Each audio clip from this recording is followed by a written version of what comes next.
بیٹا ہمدان کے احسانات کا بدلہ چکانے کا وقت آ گیا ہے، تمہیں قربانی دینی ہوگی، کیا تم اس کے لیے تیار ہو؟ آسیہ بیگم پوچھ رہی تھی۔ امی صاف صاف بات کریں، میرا دل گھبرا رہا ہے، کس قربانی کی بات کر رہی ہیں آپ؟ خانم کو اپنے اندر بول اٹھتے محسوس ہو رہے تھے، جانے آسیہ بیگم اس سے کیا مانگنے والی تھیں۔ ہمدان کے بزنس میں کوئی مسئلہ ہو گیا ہے، پوری بات تو میں بھی نہیں جانتی، لیکن اگر ہم ان لوگوں سے رشتہ بنا لیں تو تعلقات مزید استوار ہوں گے اور ہمدان کی سالوں کی محنت ڈوبنے سے بچ جائے گی۔ آسیہ بیگم نے اپنے علم کے مطابق خانم کو سب بتا دیا تھا۔ لیکن امی کون لوگ ہیں یہ؟ وہ حیرانی سے پوچھ رہی تھی۔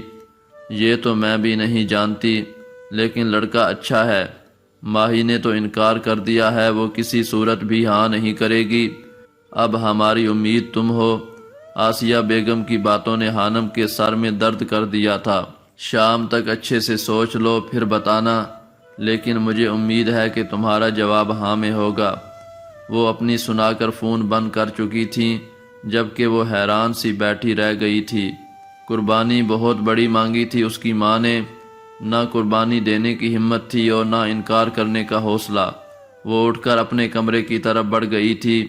شام ہونے والی تھی، خانم کو سمجھ نہیں آ رہا تھا کہ کیا جواب دے۔ وہ ماہی سے اس وقت تفصیل بھی نہیں پوچھ سکتی تھی، کیونکہ وہ پہلے ہی بہت غصے میں تھی۔ اس نے ایک پل کو سوچا تھا کہ ماہم کا نکاح کروا دے گھر والوں سے کہہ کر، لیکن دوسرے ہی پل اس نے اپنے دماغ سے یہ سوچ نکال دی تھی، جو کام وہ خود نہیں کر سکتی تھی کیسے مطلب پرستوں کی طرح اس چیز کی قربانی ماہم سے مانگ سکتی تھی۔ رات کو ماہی اس کے کمرے میں آئی تھی۔ تم نے شادی کے لیے ہاں کر دی؟ وہ حیرانی اور خوشی کے ملے جلے تاثرات سے خانم کو دیکھ رہی تھی۔ شادی نہیں، صرف نکاح کے لیے، خانم نے جواب دیا تھا۔ ہاں وہی میری جان، مجھے یقین نہیں ہوتا کہ تم اتنی جلدی کیسے مان گئی ہو۔ ماہین نے آگے بڑھ کر اس کے گال پر پیار کیا تھا۔ خانم حیرت سے اسے دیکھ رہی تھی۔ یہ صبح والی ماہی تو کہیں سے بھی نہیں لگ رہی تھی، یہ تو بہت خوش نظر آ رہی تھی، انتہائی خوش۔ خانم نے کچھ دیر پہلے ہی فون کر کے آسیہ بیگم کو اس نکاح کے لیے ہاں کر دی تھی، اور اب ماہی اس کے کمرے میں موجود تھی۔ تم دیکھنا، تمہیں وہ لڑکا انشاءاللہ بہت پسند آئے گا، بہت خوش رکھے گا تمہیں۔ ماہی اس کا ہاتھ تھامے ہوئے بولی تھی، جبکہ خانم ابھی تک صدمے کی حالت میں تھی۔ اب تم آرام کرو، پرسوں یعنی جمعۃ المبارک کے دن عصر کے بعد تمہارا نکاح ہے۔ مجھے ایلا کے ساتھ مل کر بہت سی تیاریاں کرنی ہیں۔ وہ اسے تلقین کرتی جا چکی تھی، جبکہ خانم ناسمجھی سے سوچ رہی تھی کہ آخر یہ کیا ہو رہا تھا۔ اگلے دن ہمدان صاحب، آسیہ بیگم، ماہم اور جواد، وہ سب لوگ پیرس آ گئے تھے۔ خانم تو انہیں دیکھ کر سکتے میں چلی گئی تھی۔ اسے اتنا بڑا سرپرائز دیا گیا تھا کہ وہ حیرت سے گنگ انہیں دیکھ رہی تھی۔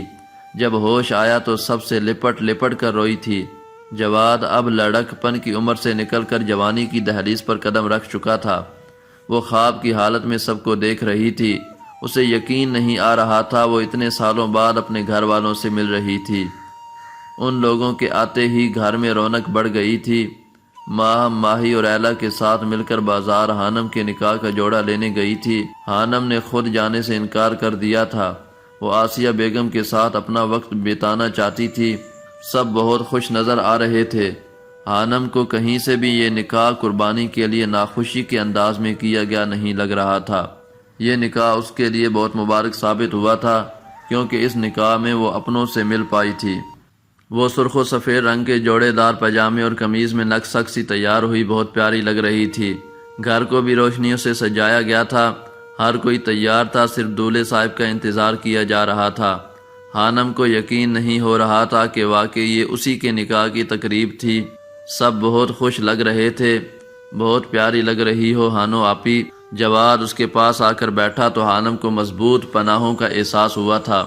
وہ واقعی بہت بڑا ہو گیا تھا ماشاءاللہ۔ خانم نے دل ہی دل میں سب کی نظر اتاری تھی۔ کچھ دیر بعد لڑکے والے آ گئے تھے، انہیں ڈرائنگ روم میں بٹھایا گیا تھا۔ خانم سے کسی نے اپنے کمرے سے باہر آنے کو نہیں کہا تھا اور نہ وہ خود گئی تھی۔ اس کا دل تیز تیز دھڑک رہا تھا، جذبات و احساسات بالکل نئے تھے۔ کچھ دیر بعد قاضی نکاح کے لیے آیا تھا۔ وہ حانم سے اس کو روحان حیدر کے نکاح میں دیے جانے کا پوچھ رہا تھا، جبکہ حانم کو روحان کے نام پر کرنٹ لگا تھا۔ اسے اپنی آنکھوں کے سامنے اندھیرا چھاتا محسوس ہو رہا تھا۔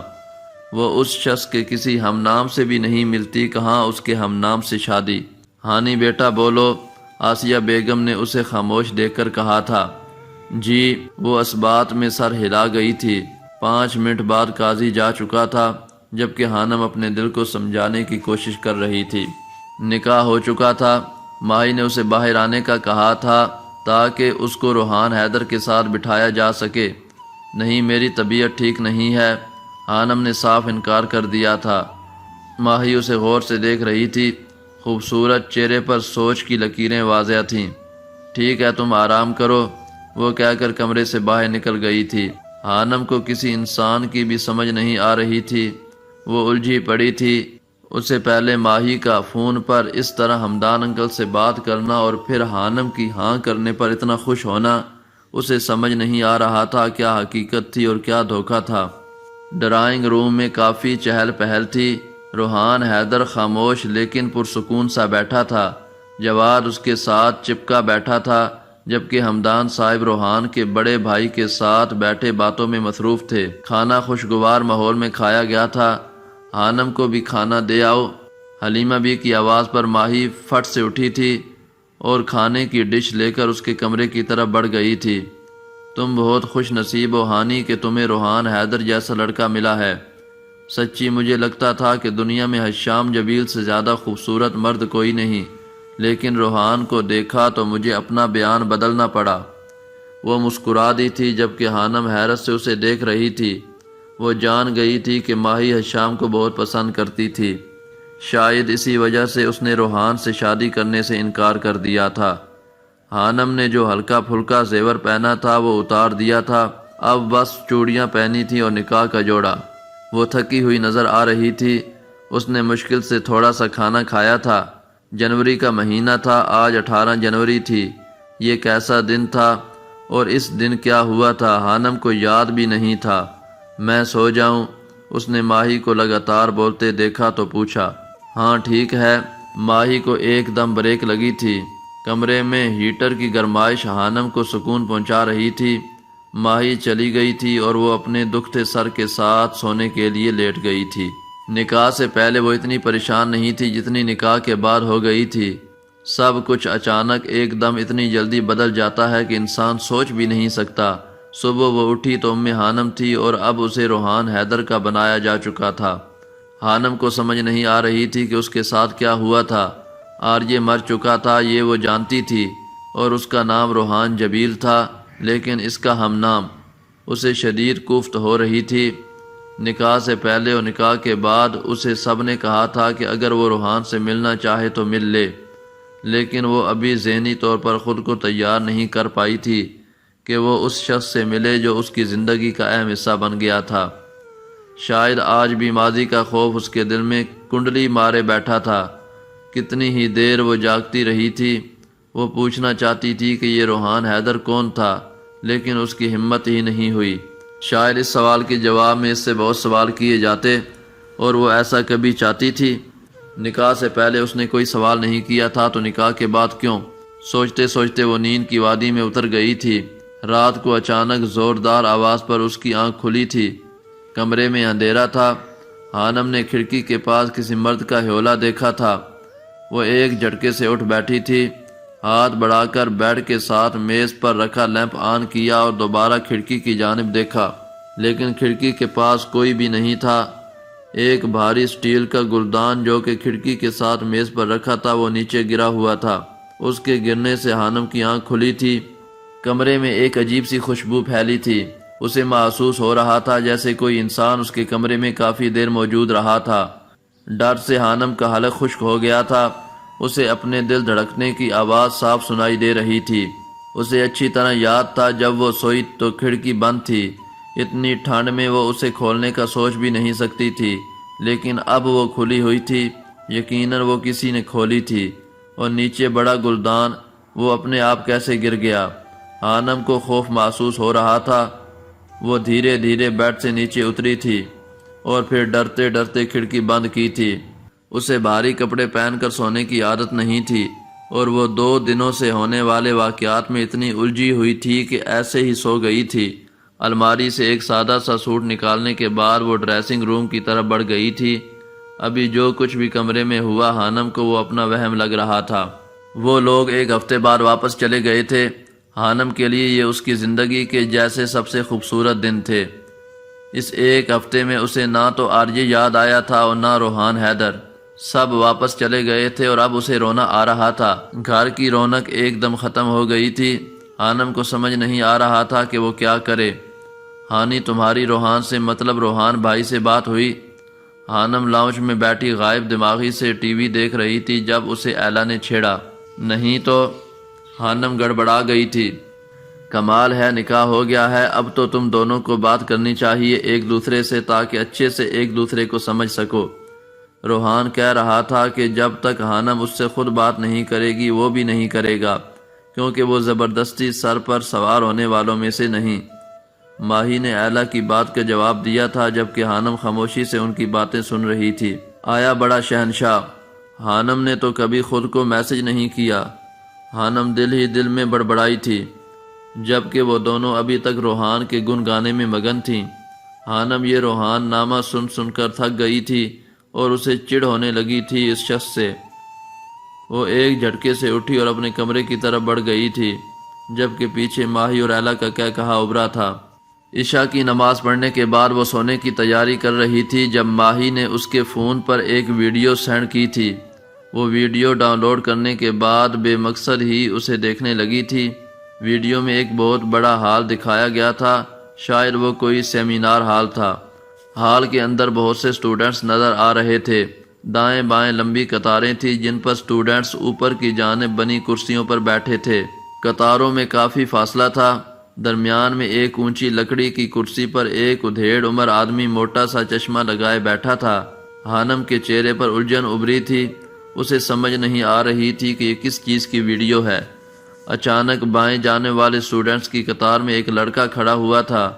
مسٹر روحان، میرا آپ سے ایک سوال ہے۔ روحان کے نام پر خانم کے کان کھڑے ہوئے تھے۔ اسلام کی بنیاد ہی وحدانیت ہے۔ اگر اللہ ایک ہے تو اس کے لیے جمع کا صیغہ کیوں؟ قرآن مجید میں جہاں اللہ کلام کرتا ہے وہاں لفظ نحن ہم استعمال کرتے ہیں، جیسے ہم نے یہ ذکر اتارا اور ہم ہی اس کی حفاظت کرنے والے ہیں۔ یہاں پر ہم سے مراد کون ہے؟ صرف اللہ یا پھر کوئی اور بھی اس کے ساتھ ہے؟ جیسے میں نے پڑھا کہ قرآن کی آیات کو ایک فرشتہ جبرائیل لے کر آتا تھا، تو کیا ہم سے مراد اللہ اور وہ جبریل ہے؟ اگر ایسا ہے تو کیا اسلام متعدد دیوتاؤں پر ایمان رکھتا ہے؟ وہ لڑکا یہودی تھا جس نے اپنا نام ایرک بتایا تھا۔ حال میں اس کے سوال پر تالیوں کی آواز گونج گئی تھی۔ لڑکے کا سینہ فخر سے چوڑا ہو گیا تھا۔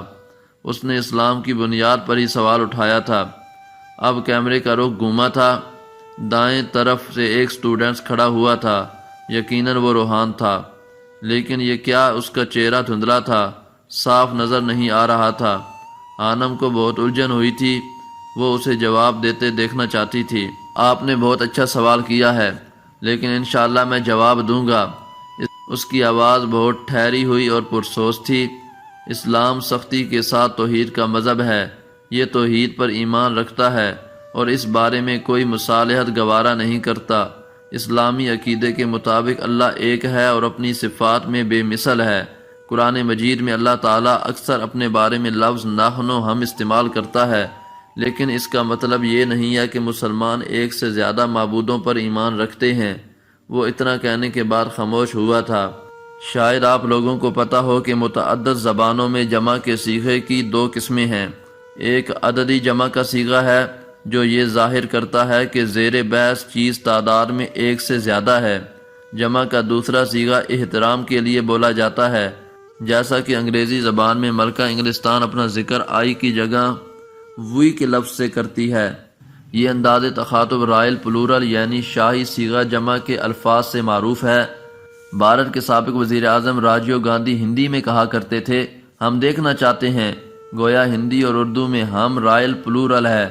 اسی طرح عربی میں جب اللہ تعالیٰ قرآن پاک میں اپنا ذکر کرتا ہے تو وہ اکثر عربی لفظ نحن استعمال فرماتا ہے، یہ لفظ عدد کی جمع کو نہیں بلکہ احترامی جمع کو ظاہر کرتا ہے۔ توحید اسلام کے ستونوں میں سے ایک ستون ہے۔ ایک اور صرف ایک معبود حقیقی کا وجود اور اس کا بے مثل ہونا وہ مضامین ہیں جن کا قرآن مجید میں متعدد بار ذکر کیا گیا ہے۔ مثال کے طور پر سورہ اخلاص میں ارشاد ہوا قل هو اللہ احد، کہہ دیجئے وہ اللہ ایک ہے۔ اگر آپ گرامر کو پڑھیں تو آپ کو اندازہ ہوگا کہ ہر لفظ کے ایک سے زیادہ معنی نکلتے ہیں، خاص طور پر عربی زبان میں۔ مجھے امید ہے کہ آپ کو سمجھ آ گئی ہوگی۔ وہ کہہ کر خاموش ہو چکا تھا، حال میں سناٹا چھا گیا تھا، لیکن اس کا چہرہ ابھی تک بلر تھا۔ ویڈیو ختم ہو گئی تھی جبکہ ہانم ابھی تک اس شخص کی باتوں کے حصار میں تھی۔ یہ کون ہے؟ ہانم نے ماہی کو میسج کیا تھا۔ تمہارا شوہر۔ سمائل کے ساتھ جواب حاضر تھا۔ لیکن یہ ہے کون؟ دوبارہ پوچھا گیا تھا۔ مجھے تو اسلامک سکالر لگ رہا ہے، اگر نہیں ہے تو بن جائے گا۔ تمہیں کیا لگتا ہے وہ کون ہے؟ ماہی اسے چڑھا رہی تھی، لیکن اس کا چہرہ نظر کیوں نہیں آ رہا؟ ہانم کو اسے دیکھنے کا اشتیاق ہوا تھا۔ یہ تم خود پوچھ لو نا، تمہارا نکاح ہوا ہے اس سے، میرا تو نہیں۔ ماہی مسکراہٹ ضبط کرتی اسے جواب دے چکی تھی، جبکہ ہانم اس کی بات سن کر دنگ رہ گئی تھی۔ تمہیں اس کی سوشل میڈیا اکاؤنٹ کی آئی ڈی بھیج رہی ہوں، فالو کر سکتی ہو تم اسے۔ کچھ دیر بعد ماہی کا میسج آیا تھا اور ساتھ ہی لنک بھی تھا۔ جبکہ ہانم ابھی تک شاکڈ بیٹھی تھی، اسے یقین نہیں ہو رہا تھا کہ جو اس نے ابھی کچھ دیر پہلے دیکھا کیا وہ سچ تھا۔ 2 دن کی ذہنی کشمکش اور سوچ و بچار کے بعد ہانم نے اپنا موبائل اٹھایا تھا۔ آج وہ اتنے سالوں بعد پھر سے سوشل میڈیا کو استعمال کرنے والی تھی۔ اس نے فیس بک پر اینجل کے نام سے آئی ڈی بنائی تھی۔ ماہی کا بھیجا گیا لنک اوپن کیا تھا۔ ہانم کو اپنے دل کے دھڑکنے کی آواز صاف سنائی دے رہی تھی۔ وہ اس شخص کو دیکھنے جا رہی تھی جس کا اسے بنا دیا گیا تھا۔ اس کا نام لکھا گیا تھا، لیکن نہ جانے کس زبان میں۔ ہانم وہ زبان سمجھنے سے قاصر تھی، شاید وہ جرمن زبان تھی۔ البتہ جرمن زبان میں لکھے گئے نام کے نیچے روحان لکھا تھا جو اس کی نشاندہی کر رہا تھا۔ کیا دنیا میں کوئی ایسا زیرو بھی ہے جس کو کوئی تکلیف نہ پہنچی ہو؟ مجھے اتنی تکلیف دی گئی ہے کہ اب میں اس کا خیال ہی نہیں کرتا۔ جب لوگ ہی اس قسم کے ہیں تو پھر کوئی کر ہی کیا سکتا ہے؟ اگر اس کا خیال کرو تو کام میں خلل پڑتا ہے، اور پھر تکلیف پر دل کڑانے سے وقت ضائع کرنے کے علاوہ کچھ نہیں ہوتا۔ یہی ہے زندگی کا عالم، زندگی ایسے ہی گزرتی ہے میری ماں۔ ہانم کی پسندیدہ کتاب ماں سے اقتباس لیا گیا جو اس کی اباؤٹ میں لکھا تھا۔ وہ سحر زدہ سی پڑھ رہی تھی۔ ہانم کو یاد تھا اس کی وہ کتاب آج بھی ادھوری تھی، وہ مکمل نہیں ہوئی تھی، لیکن وہ شخص شاید مکمل کر چکا تھا۔ وہ اب اس کی فوٹوز دیکھ رہی تھی، لیکن حیرت کی بات یہ تھی کہ اس کی کسی تصویر میں روحان کا چہرہ واضح نہیں تھا۔ کچھ بہت دور سے لی گئی تھیں، کچھ پیچھے سے اور کچھ سائیڈ، کہیں بھی چہرہ نظر نہیں آ رہا تھا۔ اب وہ فوٹوز کو چھوڑ کر ویڈیوز دیکھ رہی تھی۔ اس کے لاکھوں فالوورز تھے، جن میں زیادہ تعداد یہودیوں، عیسائیوں اور ملحدوں کی تھی۔ وہ حیران تھی، جس انسان کے اتنے چاہنے والے ہوں میں اسے کہاں یاد رہ سکتی ہوں؟ ہانم نے دل میں سوچا تھا۔ اسے اپنا آپ اضافی سا محسوس ہوا تھا۔ وہ اس کی شروع سے لے کر اب تک کافی ویڈیوز دیکھ چکی تھی جو سائنس اور جینیٹکس کے متعلق تھیں۔ جتنے اس سے کمنٹس میں سوال پوچھے گئے تھے وہ سب کے جواب پڑھ چکی تھی، اور اس کا دل صدمے کا شکار تھا۔ وہ شخص علم اور معلومات کا چلتا پھرتا انسائکلوپیڈیا تھا۔ بہت خوب، یقین نہیں آتا کہ کسی شخص کے پاس اتنا علم کیسے ہو سکتا ہے، کوئی اللہ سے اتنی محبت کیسے کر سکتا ہے؟ ہانم نے کمنٹ کیا تھا۔ کیسی ہو ہانم؟ اس کا میسج آیا تھا۔ ہانم تو دھک سے رہ گئی تھی، اس نے کبھی خواب میں بھی نہیں سوچا تھا کہ وہ اسے پہچان لے گا۔ آپ نے مجھے پہچانا کیسے؟ ہانم نے کانپتے ہاتھوں سے میسج ٹائپ کیا تھا۔ کمال ہے بھائی، اپنی وائف کو نہیں پہچانوں گا تو کسے پہچانوں گا؟ اس کے الٹے سوال پر ہانم کی سٹی گم ہو گئی تھی، اور پھر لفظ اپنی وائف پر غور کرنے پر ہانم کے چہرے کا رنگ سرخ ہوا تھا۔ وہ زندگی میں پہلی بار خود کو کسی کے سامنے بے چینی محسوس کر رہی تھی۔ آپ کی تصویروں میں چہرہ واضح نہیں ہے، اس کی کیا وجہ ہے؟ وہ ہڑبڑاہٹ میں غلط سوال پوچھ گئی تھی۔ شاید وہ ہنسا ہوگا۔ دیکھنا چاہتی ہو مجھے؟ نہیں، ویسے پوچھا۔ ہانم نے اپنا سر پیٹ لیا تھا۔ اچھا، مجھے نیند آئی ہے، میں سونے لگی ہوں۔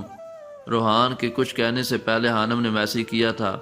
رات کے 2 بج رہے تھے، وہ 3 گھنٹے لگاتار اس کی ویڈیوز دیکھتی رہی تھی، وقت کا پتہ ہی نہیں چلا تھا۔ ٹھیک ہے، سو جاؤ، اپنا خیال رکھنا، نرم سے لہجے میں کہا گیا تھا۔ خانم اس کی نرمی پر دنگ سی رہ گئی تھی۔ اس نے ایک اسلام کے متعلق ویڈیو کو ڈاؤن لوڈ کیا تھا، اب وہ اسے دیکھنے والی تھی۔ جانے کیوں اس سے جڑے رہنے کو دل کر رہا تھا۔ ویڈیو میں اس کا چہرہ پھر واضح نہیں تھا۔ یہ ویڈیو اس حال کی نہیں تھی جو ماہی نے اسے سینڈ کی تھی، یہ کہیں اور تھی۔ میں ایک ہندو ہوں اور میں ایک خدا نہیں مانتا۔ ہمارے مذہب میں تقریباً 33 کروڑ خداؤں پر یقین رکھا جاتا ہے۔ آپ مجھے یہ ثابت نہیں کر سکتے کہ اللہ پاک ایک ہی ہے، اور نہ دوسروں کی طرح مجھے مندر سے نکال کر مسجد میں بٹھا سکتے ہیں۔ آپ کے پاس کوئی ثبوت ہے کہ خدا ایک ہے؟ ایک ہندو لڑکے کا سوال تھا۔ آپ نے ایک اچھا سوال کیا ہے، میں اس کا جواب دوں گا۔ پہلی بات تو یہ ہے کہ ہندو کسے کہتے ہیں؟ ہندو کوئی مذہب نہیں ہے، بلکہ انڈس کی زمین پر رہنے والوں کو ہندو کہا جاتا ہے۔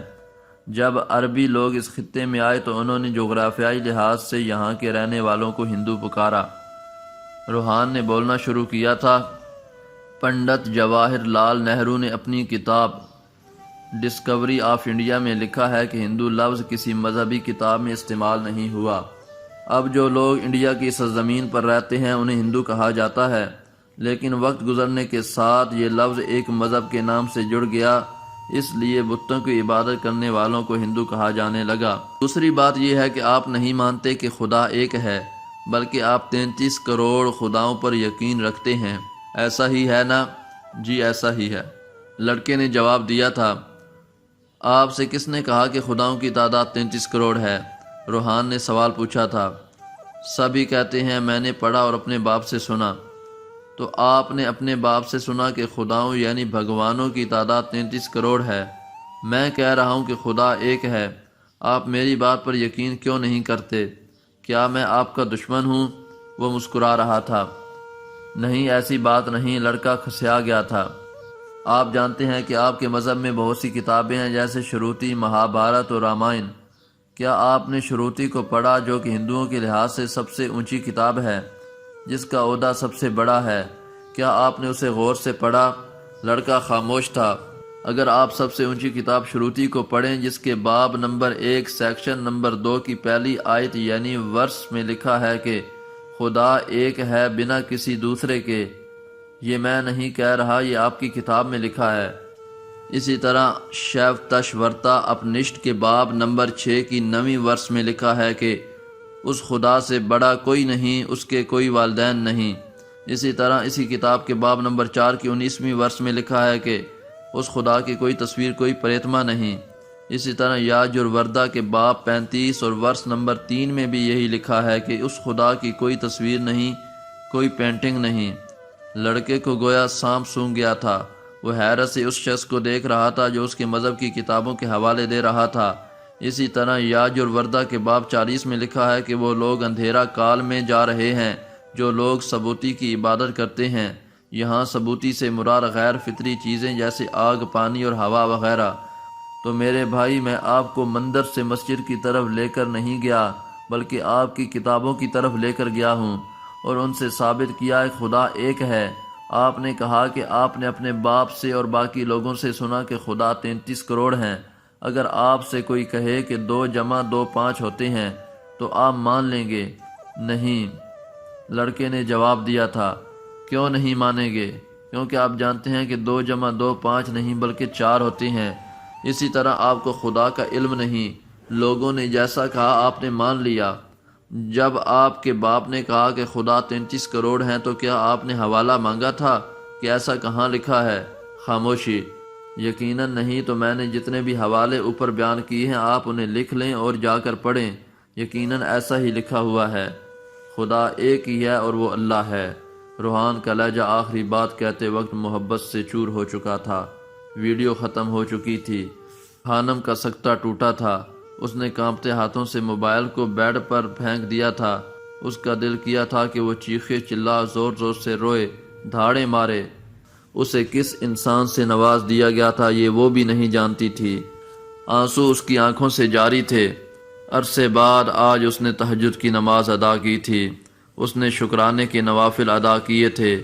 وہ کبھی سوچ بھی نہیں سکتی تھی کہ اس کی بن مانگی دعا کو یوں قبول کر لیا جائے گا۔ بے شک اس نے ایک سکالر کی خواہش کی تھی اور وہ پوری ہو چکی تھی۔